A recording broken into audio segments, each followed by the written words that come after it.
démerde, encore une soupape à refaire. Salut à tous, bienvenue aux ateliers d'Alvaro. Bon, vous avez vu ce joyeux bordel organisé? Bon, on va dire qu'il est organisé dans ma tête. Sur le plan de travail, c'est un peu moins organisé, mais vous inquiétez pas, je sais où est-ce que tout va sur la moto. C'est un petit puzzle en 3D. Vous avez bien compris, aujourd'hui on va parler de la moto. Je sais que nombre d'entre vous attendent avec impatience la rénovation et le début de restauration du van, du Bedford. Alors vous inquiétez pas, le Bedford a déjà bien avancé. J'ai pas mal de vidéos dont je vais vous faire le montage un petit peu plus tard. Mais aujourd'hui, c'est pas l'intitulé de la vidéo. Aujourd'hui, on va parler de l'Africa Twin, parce que l'Africa Twin, nombreux d'entre vous la connaissent de par le périple que j'ai fait l'année dernière avec, c'est-à-dire que j'ai fait le tour de la France, 4000 km, où j'étais à la rencontre des différents abonnés de ma chaîne principale, le domaine d'Alvaro.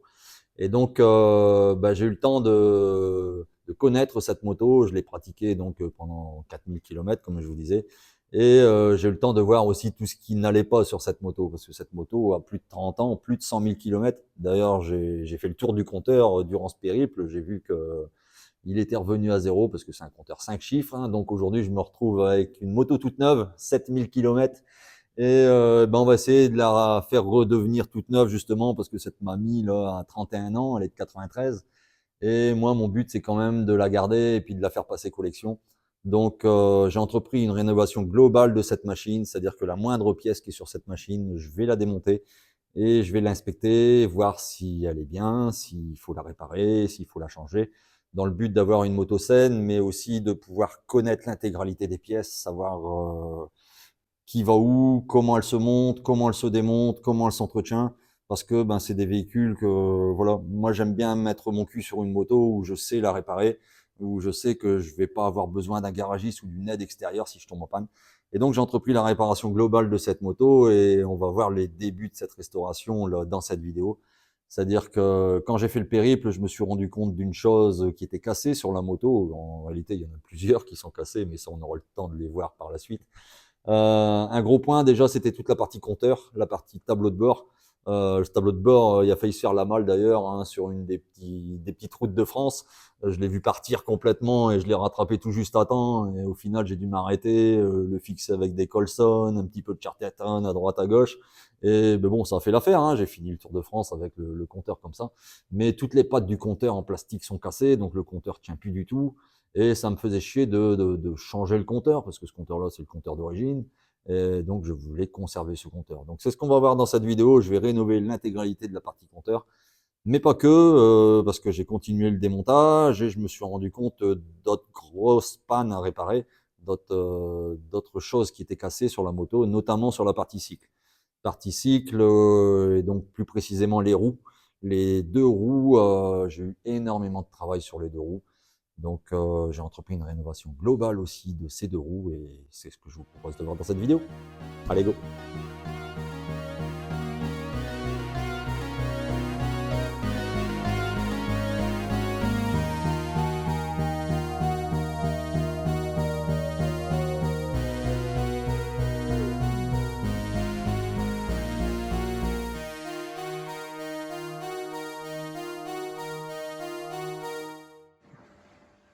Alors, nous voilà arrivés dans l'atelier quelques mois en arrière.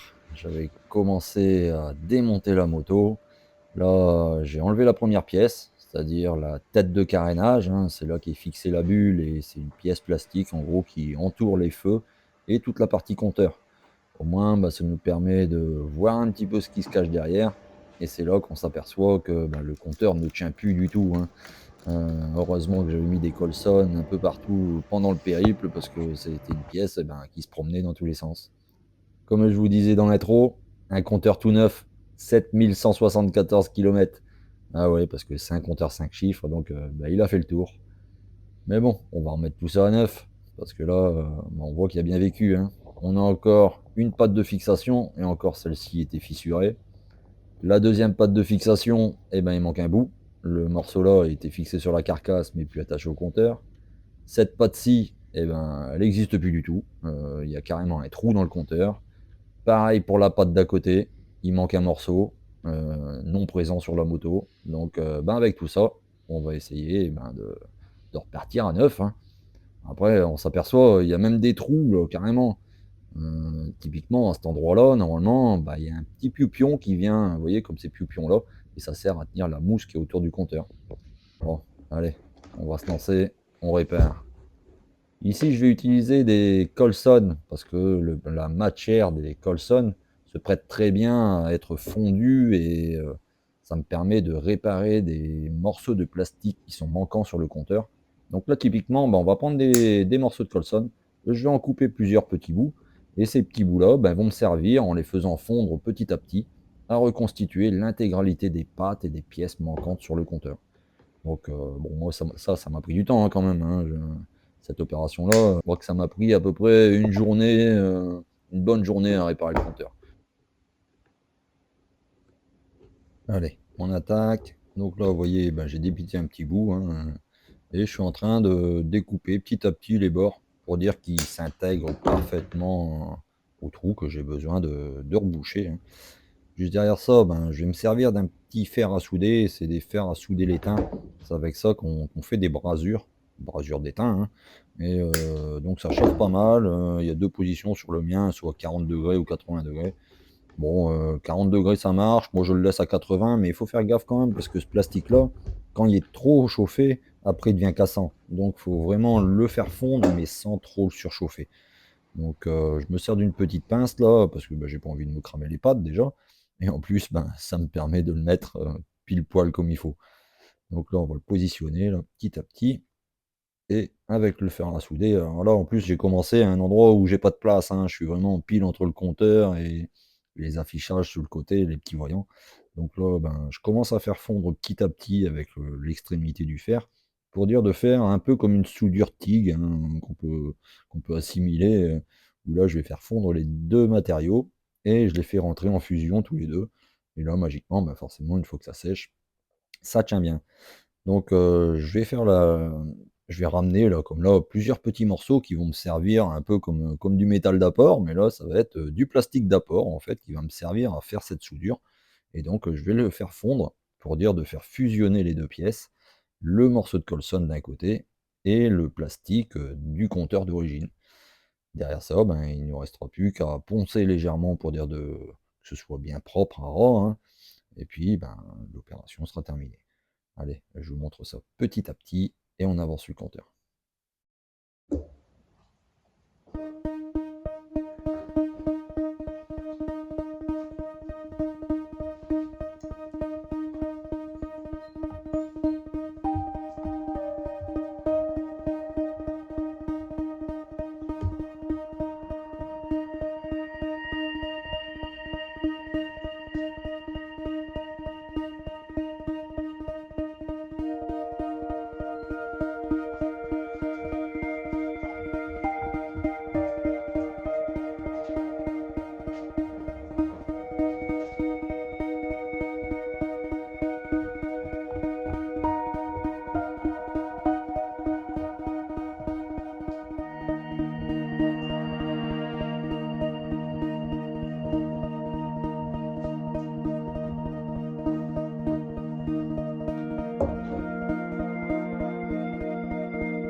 Et ben voilà, vous avez vu le petit compteur. Et ben le compteur, il est revenu à sa place. D'ailleurs, c'est une des seules choses qui est revenue à sa place, hein.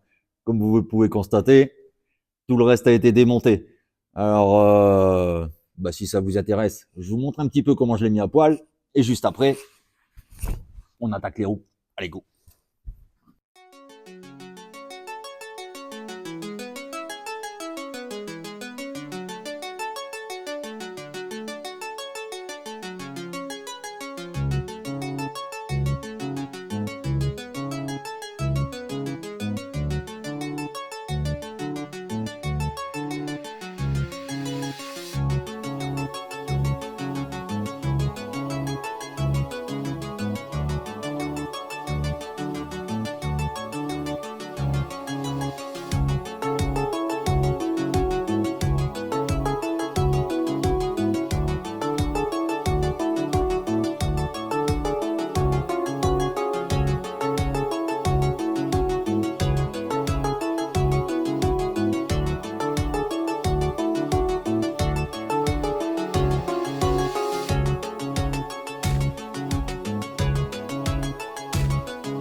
La cosse d'allumage a été remplacée. Parce que généralement, enfin pas l'allumage, mais le stateur, lorsqu'il recharge la batterie, en gros, la cosse a été coupée parce que c'est un des problèmes sur l'Africa Twin.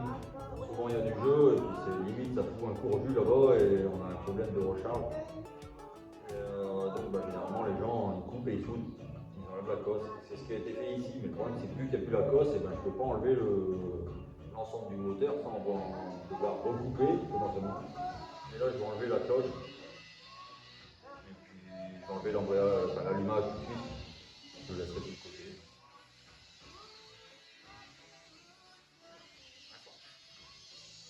Donc une minute.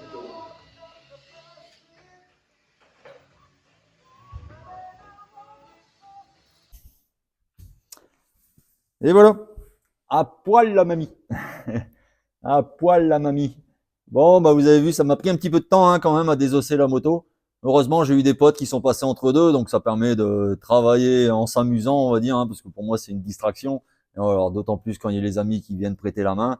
Voilà, c'est toujours sympa de se mettre dans l'atelier, se mettre en route, une petite musique et puis se lancer dans la découverte de la mécanique Honda. Donc là, pour vous rappeler, hein, c'est une Honda Africa Twin XRV RD07 pour être plus précis. Et lors de ce démontage, donc forcément, comme je vous disais, ben, j'ai pu voir pas mal de choses qui étaient à restaurer sur la machine, dont les roues, les deux jantes, les pneus également qui étaient morts. Hein, pour souvenir, j'ai fait le périple l'année dernière avec un pneu complètement plat. Hein, il a terminé plat, plat, plat. Donc moi là-bas, je démontais les deux roues pour dire de faire uniquement le changement de pneus. Je me suis dit, allez, je démonte les roues, je change les pneus, je les stocke, et puis voilà, mes roues sont prêtes. Ah non, non, non, non, non, ça s'est pas du tout passé comme ça. Pour vous dire, rien que la roue arrière, bon, déjà la roue arrière, hein, je crois qu'elle m'a pris un bon mois hein, déjà pour refaire l'intégralité de la roue, tellement il y avait de choses à refaire. Et forcément, eh ben, j'ai dû faire la même chose sur la roue avant. Eh ben allez, c'est ce que je vous propose de voir en vidéo. Allez, go. Alors là, on va attaquer par la jante arrière. Parce que ben, sur la jante arrière, il y a pas mal de boulot. Je vais déjà attaquer par démonter la couronne. La couronne, c'est ce qui reçoit l'effort du moteur, c'est-à-dire c'est là où on vient positionner la chaîne et c'est la chaîne qui entraîne la rotation de la roue. Donc cette couronne est très importante. Et je la démonte et là, ben, ça va être les premières galères qui vont commencer. Parce que tout simplement que j'ai sorti la péteuse, parce que j'avais déjà essayé plusieurs fois à la main.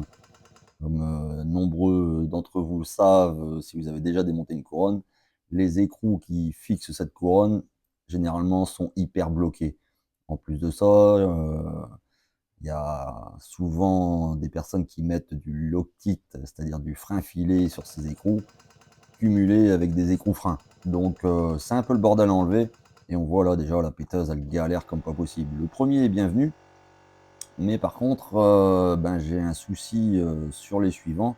Et on va voir, et ben, ça va nous mener à pas mal de temps perdu à cause de ces écrous là, parce que tout bêtement, quand je vais commencer à les desserrer, vous allez voir après, on va pas voir que l'écrou qui va venir au démontage, mais l'axe complet qui s'en va. Vous voyez, comme celui-ci là que j'ai enlevé, et ben, le goujon est sorti complètement du moyeu, alors que normalement le goujon est censé rester sur la jante et n'enlever que l'écrou pour pouvoir enlever la couronne. Donc ben, le premier, ça, c'est synonyme déjà de galère. Et donc bon, on va essayer d'enlever les autres pour voir si l'écrou vient ou si tous les goujons sont pareils et que le goujon s'extrait. Et après, ben, forcément, on va devoir enlever l'écrou qui est bloqué sur le goujon pour pouvoir remettre le goujon sur la jante. Allez, je débloque ça et puis on voit ça ensemble.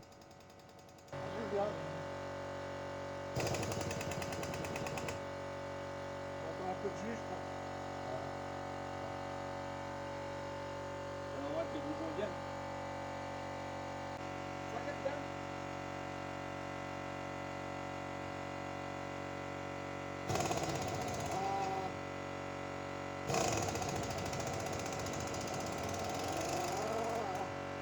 Bon, on est déjà venu.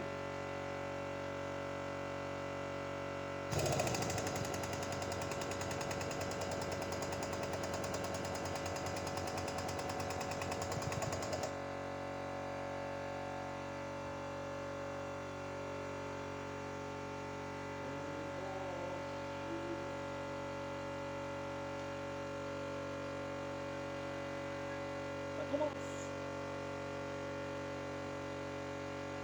Les mémés de tentant, ça se mérite.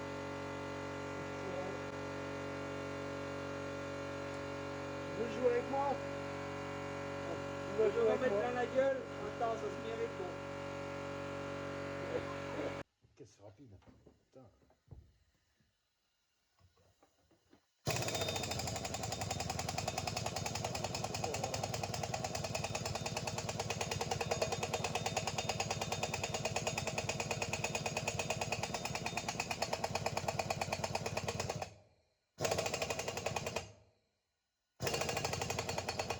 Peut-être du diamètre du tuyau. Oui, il tape déjà bien. Hein.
Ou tu sors ou je te sors, mais faudra prendre une décision. Hein?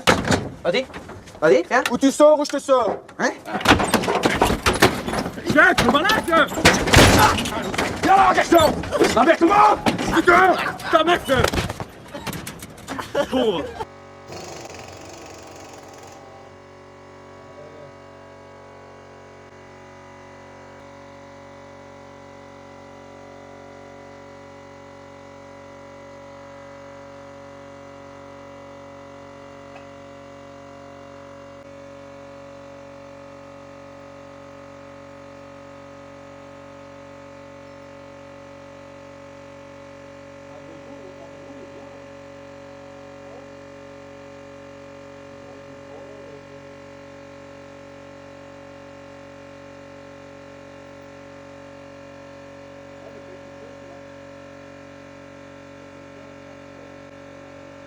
On aperçoit ici les scies en blocs de roue, c'est-à-dire que c'est des gros blocs en caoutchouc qui servent à amortir les chocs. Donc à chaque fois que la roue va venir taper sur quelque chose ou qu'on va avoir un à-coup moteur, ben, ça sert à amortir un petit peu les chocs dans la transmission. Donc là, ben, je vérifie si tout a l'air ok. Bon, ben, malgré tout, c'est assez propre. Donc je vais pouvoir continuer à démonter tout ça et continuer l'analyse des roues.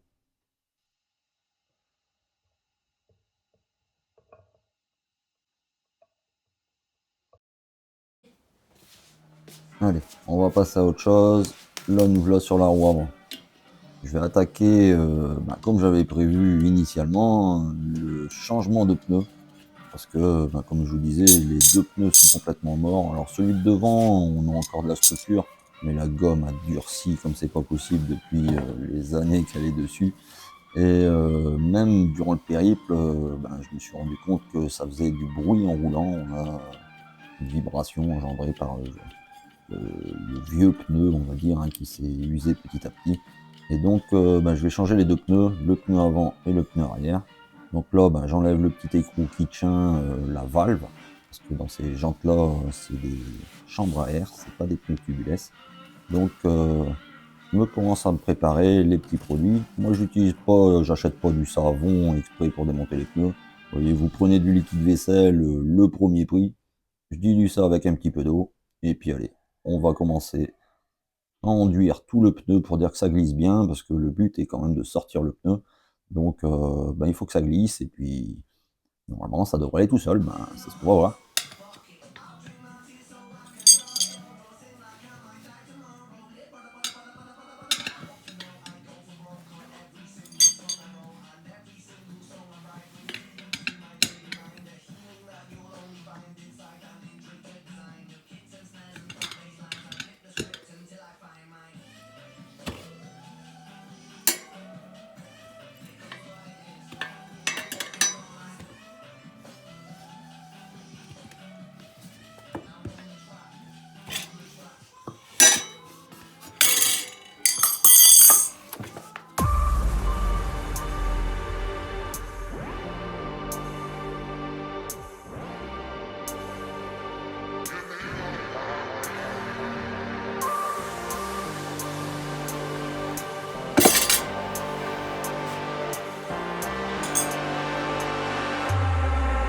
Come and set me free.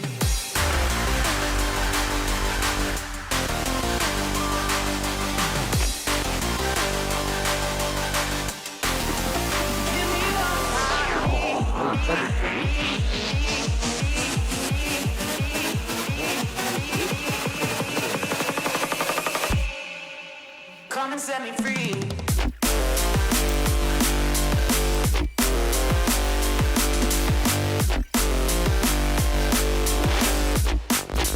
Come and set me free.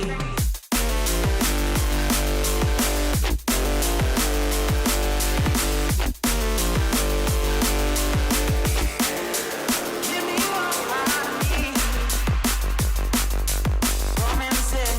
Come and set me free. Give me what I need.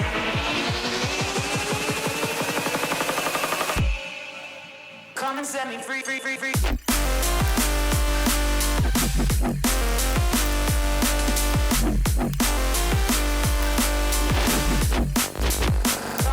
free.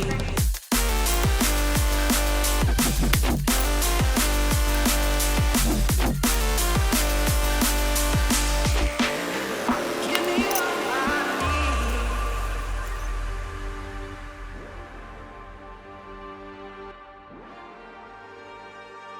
Give me all I need.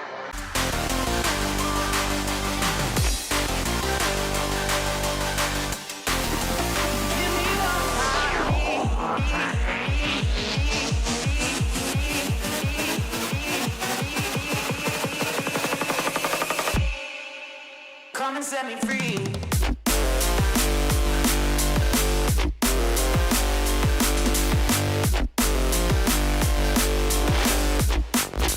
Come and set me free.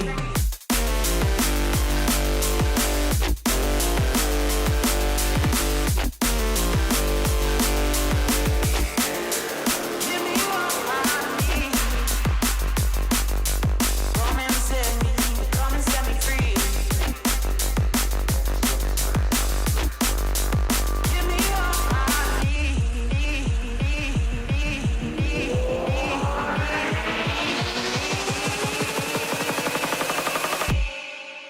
Come and set me free, free, free, free.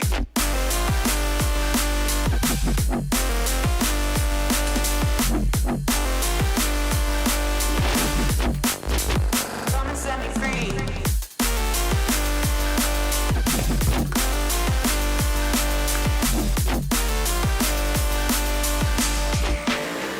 Give me all I need.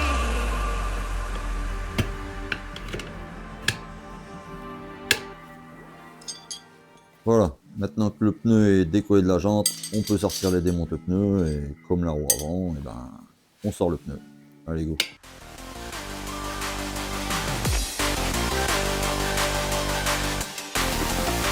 me all I need.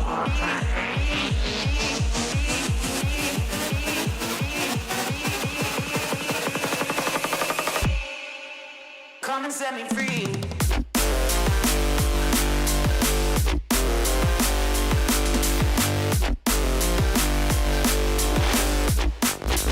Come and set me free.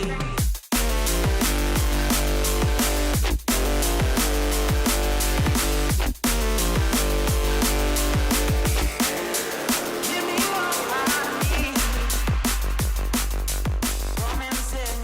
Come and set me free.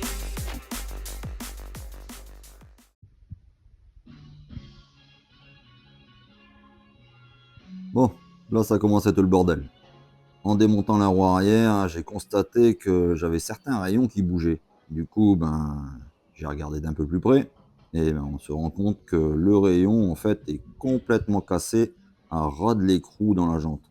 C'est-à-dire qu'un rayon est composé d'une barre métallique et d'un écrou qui est fixé sur le tour de jante. Et ben, si on regarde bien, là, vous voyez, maintenant on a la jante complète sans le pneu. Et ben, il nous reste l'écrou là qui est sur la jante, mais le rayon est cassé. Et en fait, j'ai regardé un petit peu l'intégralité des rayons et je me rends compte qu'ils sont tous fortement rouillés au niveau de l'écrou. Et ben voilà, j'ai recommandé des pièces. Là, j'ai galéré pour les trouver quand même ceux-là parce que typiquement sur une roue arrière, ben, vous voyez, il y a 3 tailles de rayons différentes. Là ici, je les ai mis de côté, hein, on va commencer à assembler. Mais ça, c'est tous les écrous qui servent à être fixés sur la jante. Et ben, il n'y a plus qu'à. Maintenant, il faut démonter tout ça et puis on va essayer de se refaire une nouvelle jante toute propre, toute belle. Allez, on attaque ça.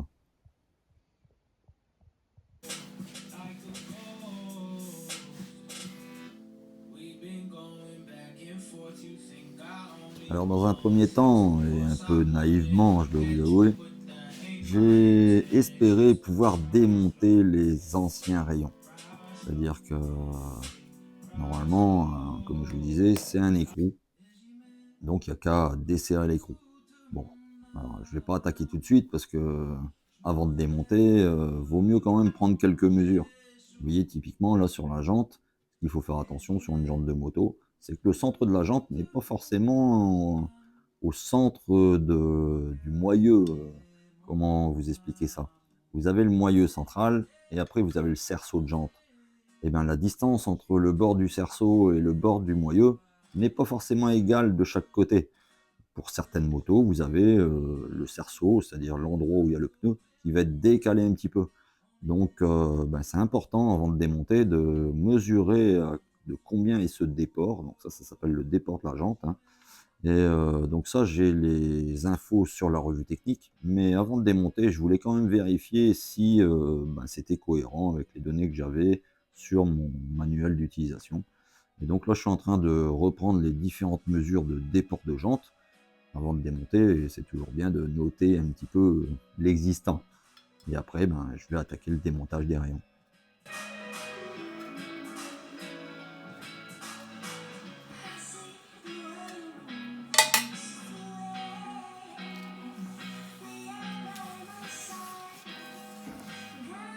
Je lui ai pas enlevé son string. Allez, penche-toi. C'est pas terrible, tu vois? Voilà, encore. Tu vois? Je te mordais pas la lune. Enlève ta petite culotte. Allez, ta petite culotte. Tu veux que je le fasse? Tu vois? Hein? Écarte un petit peu tes jambes maintenant. D'accord. Encore. Ça, c'est trop. Bah, non, reste comme ça. Reste comme ça.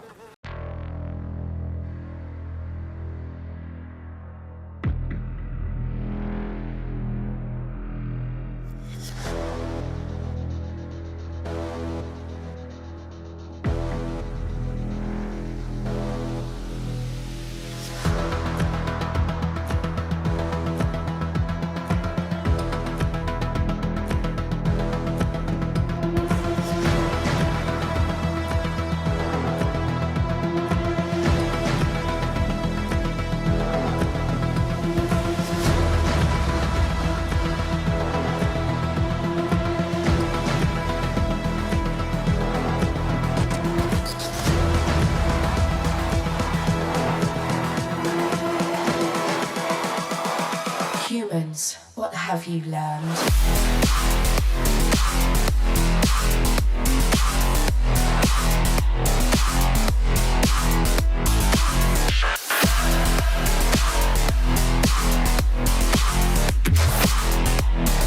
I was programmed to beat you.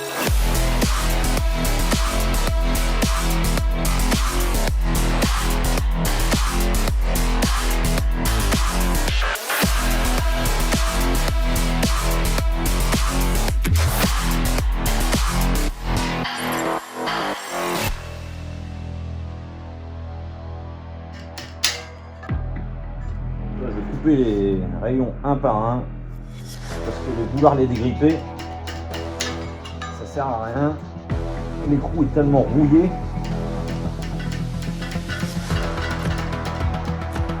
C'est bloqué de cheveux. Donc il vaut mieux les couper. De toute façon, on va repartir pour mieux.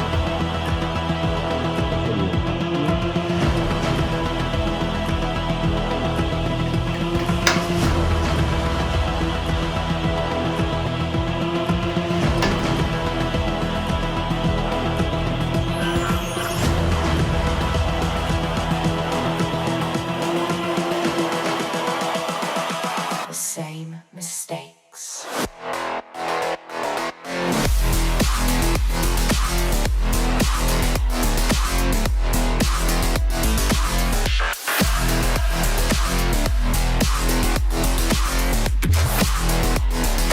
I was programmed to beat you.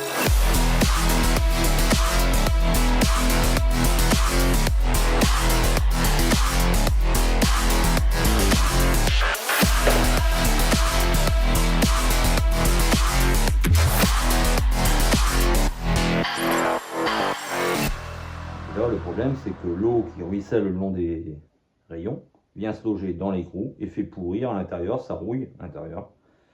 Bon, il y en avait un ou deux qui étaient cassés sur l'autre. Donc bon, je n'allais pas en remplacer que un, hein. Donc j'ai décidé de remettre tout ça à neuf. Mademoiselle va avoir de belles chaussures.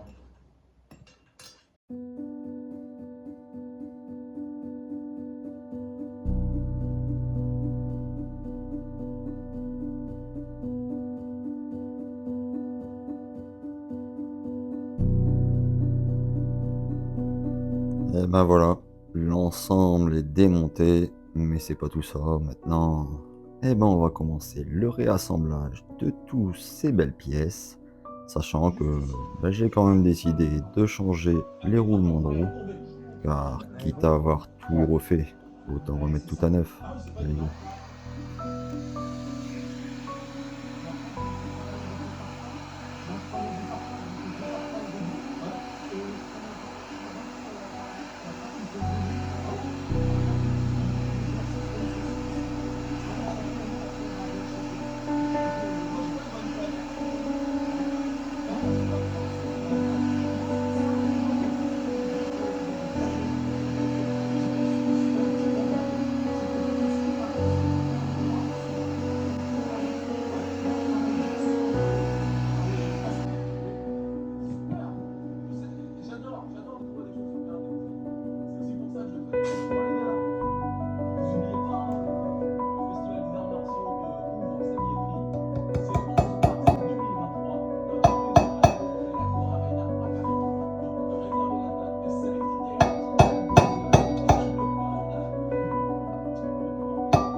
Après avoir changé les roulements sur le moyeu arrière et bien sûr sur le moyeu avant, ben là il nous reste à remonter les nouveaux joints parce que là je vais changer quand même les joints à lèvres hein, qui protègent ces roulements. Donc bon bah là on est sur la jante avant. Donc ici on a la petite rondelle, le petit système qui sert à faire aller le câble de compteur. J'y ajoute un petit peu de graisse. Donc là bon, c'est de la graisse blanche, hein, ça c'est de la graisse pour chaîne typiquement. Et une fois que j'ai remis le mécanisme pour le compteur, là, je viens insérer le nouveau joint. Normalement, ça doit rentrer tout seul. Il faut insister un petit peu, mais avec de la graisse, ça passe bien. Et au moins, bah, c'est ce qui va protéger l'entrée d'eau et l'entrée de toutes les petites poussières qui pourraient venir endommager le roulement. Donc, c'est quand même important de le faire, d'autant plus que là, on remet tout à neuf. Donc, faut pas lésiner sur quelques joints. Allez, on y va.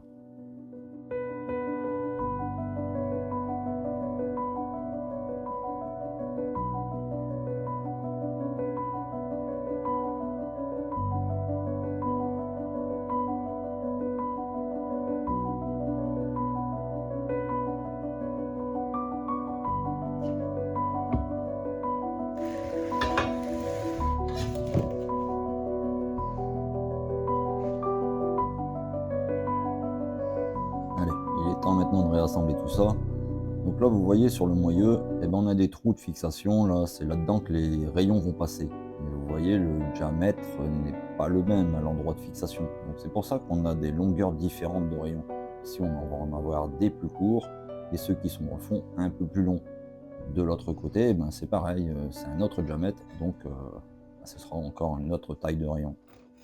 Là, j'enfile petit à petit, rayon après rayon. Alors, il faut toujours faire attention quand on fait ça, c'est que le rayon du dessus doit toujours bien rester au-dessus de l'autre, hein, parce qu'on aurait tendance à croiser un petit peu. Et donc, ben, c'est tout un ordre de montage à respecter. Allez, go.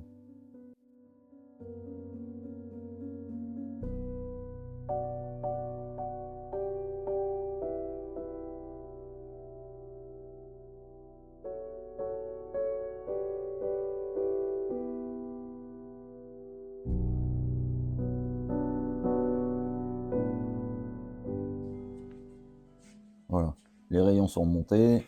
Ben, maintenant, je vais donner un petit coup de clé vite fait pour dire de tous les mettre légèrement en tension. Mais il ne faut pas trop serrer tout de suite, hein, parce qu'on a encore énormément de réglages à faire. C'est-à-dire que là, on va devoir régler le saut, ça s'appelle le saut. Donc, c'est la différence de hauteur que pourrait avoir la jante par rapport à son centre, par rapport à l'axe central. Si vous ne centrez pas bien votre jante, ben, typiquement, ça va monter, descendre, et donc ben, vous aurez des sauts sur la route. Donc voilà, c'est pour ça qu'on doit régler en premier le saut, et ensuite on va devoir régler également d'autres choses sur la jante, c'est-à-dire qu'il y a le déport à régler, et également le voile de la jante. Donc je vous laisse imaginer là sur le nombre de rayons, le nombre de réglages possibles, et c'est une opération qui prend énormément de temps. Le réglage d'une jante comme ça, moi, sur une jante, j'ai passé l'après-midi complète pour dire de régler les 3 valeurs, c'est-à-dire la valeur de saut, la valeur de déport et le voilage de la jante. Ça, c'est des données qu'on peut trouver sur les revues techniques, mais en règle générale, vous avez en termes de tolérance plus ou moins 1 mm de droit d'écart. Donc, bah, c'est ce que je m'apprête à mesurer. Bon, je vous ai passé l'après-midi de réglage, mais là, on va vérifier la finalité, c'est-à-dire que là, je prends une équerre et je me tiens sur le côté du bâti, et ça me permet de pouvoir aligner le dessous du cerceau pour voir de combien il remonte et combien il descend quand il vient toucher la petite équerre, justement. Et là, ben, il ne faut pas qu'on ait plus de 2 mm, hein, plus ou moins 1 mm.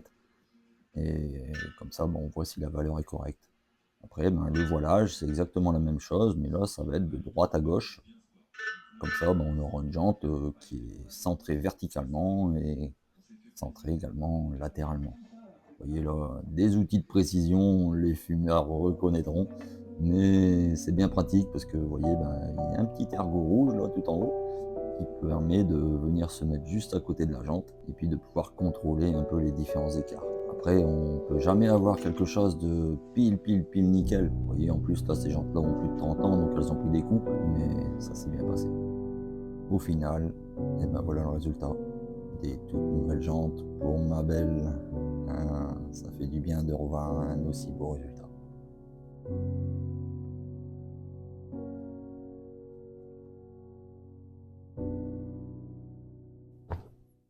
Ça va, mon Lolo? Alors, on a bien bossé? Ah ouais, t'attends ton foin, ouais, plutôt. Tu t'en fous que moi je travaille. Ouais, les amis, j'espère que cette vidéo vous aura plu. Bon, là, aujourd'hui, c'était basé sur la moto. De toute façon, vous verrez, hein, sur les ateliers d'Alvaro, on va jongler un petit peu entre l'univers de la moto, l'univers du van et potentiellement des voitures entre deux. Hein. Il se peut que je retape quelques voitures également. Et donc, ben, dans la prochaine vidéo qui sortira sur la chaîne, on va enfin attaquer le Bedford. Oui, nombreux d'entre vous attendent la rénovation de ce monstre d'antiquité, on va dire. Et ben, j'ai bien commencé. Vous me voyez là, par exemple, à côté du moteur. Certains d'entre vous ont peut-être vu le post passer sur la chaîne où j'ai mis une petite photo où j'étais en train de démonter ce moteur. Et alors, ça n'a pas été une simple affaire, hein, comme vous avez pu voir sur la photo que j'avais mis. Pour sortir le moteur du Bedford, c'est pas un moteur qui se sort comme une voiture classique, c'est-à-dire c'est pas un moteur qu'on va sortir par au-dessus. Là, le moteur, on est obligé de le sortir par en dessous. Donc, ça veut dire qu'il faut lever complètement la caisse pour pouvoir sortir tout le train avant, y compris les roues, les amortisseurs et tout. Donc, le moteur est fixé sur le berceau qui est devant et on vient sortir l'ensemble de la boîte avec le moteur sur les 2 roues de devant. Mais par contre, tout ça, ça fait un poids énorme. Rien que le moteur, lui tout seul, il fait 200 kg, hein, sans la boîte, sans rien, hein, rien que ce bébé-là. Et donc, je vous laisse imaginer tout l'ensemble du berceau de devant, le poids qu'il fait. Petite indication, le quad m'a servi beaucoup à venir arracher ce moteur du dessous de la carcasse. Et oui, parce qu'on a dû lever l'intégralité du camion. Vous avez vu sur la photo, le camion est en wheeling, il est comme ça. Et puis, ben, ça m'a permis de pouvoir désincarcérer le moteur. Je vous en dis pas plus parce que ça, c'est ce qu'on va voir dans la prochaine vidéo. Donc, je vous dis pas encore qu'est-ce que j'ai fait sur ce moteur. Bien sûr, j'ai déjà bien travaillé dessus. Et puis, bah, maintenant, on va commencer à attaquer la rénovation du Bedford. Si vous voulez suivre l'aventure, comme d'habitude, abonnez-vous. Un petit commentaire sur ce que vous avez vu. Alors, je suppose qu'il y en a plein qui vont se ruer sur la rubrique commentaires pour dire « Ouais, t'as fait de la merde, fallait pas faire ça. » C'est le but, mes amis. Allez, on commente, on se donne des petits conseils. Après, j'ai peut-être fait des choses qu'il fallait pas faire, des choses qui, pour vous, vous l'auriez peut-être fait différemment. Et ben, c'est l'occasion de vous exprimer dans la rubrique commentaires. Et puis, c'est le but de la chaîne, échanger justement autour de ce monde de la mécanique. Vous savez, il n'y a pas 36, il n'y a pas une seule façon de faire, de réparer un moteur. Chacun a ses petites astuces, ses petits tips pour faire sa mécanique. Chacun a ses petits outils fétiches, sa méthode, une certaine méthode de fonctionnement. Donc, bah, c'est le but d'échanger. Voilà, n'hésitez pas à inscrire vos futures questions en commentaire également. J'essaierai d'y répondre la prochaine fois dans la prochaine vidéo. Et puis, de toute façon, on se revoit bientôt aux ateliers d'Alvaro. Allez, ciao, ciao les amis.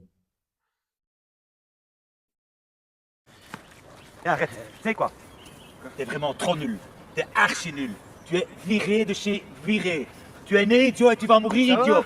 Tu me casses les couilles, tu fous rien. Allez, dégage, casse-toi. Attends, t'es merde ici. Oublie rien, allez, dégage. Connard. Casse-toi. Allez, je veux plus jamais te voir, dégage. Quelle clette se paye, trou du cul de merde.